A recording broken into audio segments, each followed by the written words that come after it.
Hello, travelers. I'm Wheelchair Jimmy with a question today for the Boeing Corporation. Boeing, why do you discriminate against persons confined to wheelchairs? Yes, James McNerney, Chief Executive Officer, I'm speaking to you and your board of directors and asking why do you discriminate against persons in wheelchairs? You know, for decades, people in wheelchairs have been flying your 737 single-aisle aircraft around the globe, never to be able to access a lavatory. So why are you knowingly designing and manufacturing a product that discriminates against an entire class of citizens? I read your annual report. I know you're capable of designing and manufacturing an ADA lavatory. You are the largest aerospace company on the planet. You have over 174,000 employees, and I'm assuming a large cadre of world-class engineers.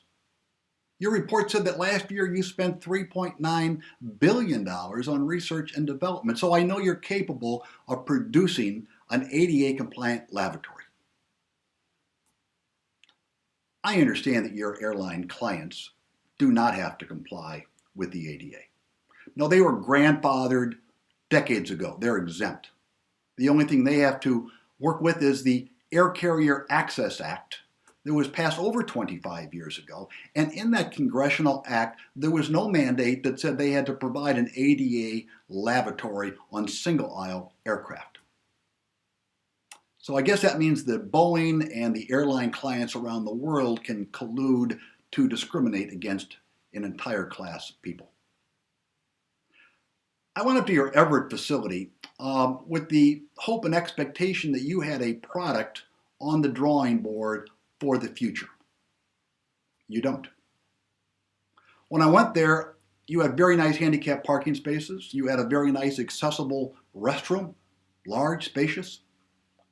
I went into the facility that housed the lavatories of the future, your product design of the future, that had 4, 5, or 6 lavatories that you would install in the Dreamliner for your clients.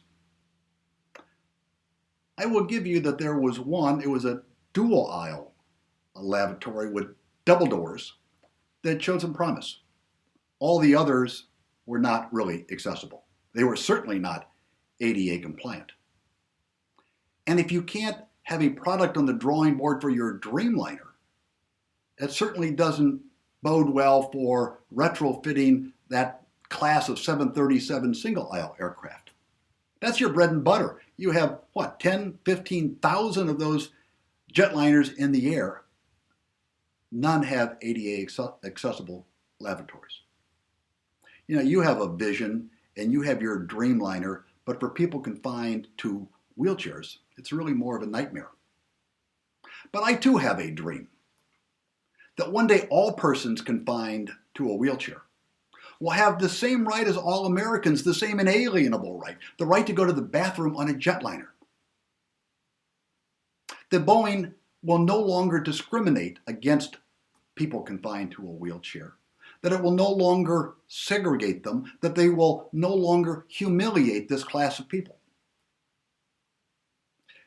You know, if you're going to fly 3,000, 5,000, 10,000 miles on one of your jetliners around the globe, it's really difficult not to go to the lavatory. It's a real challenge.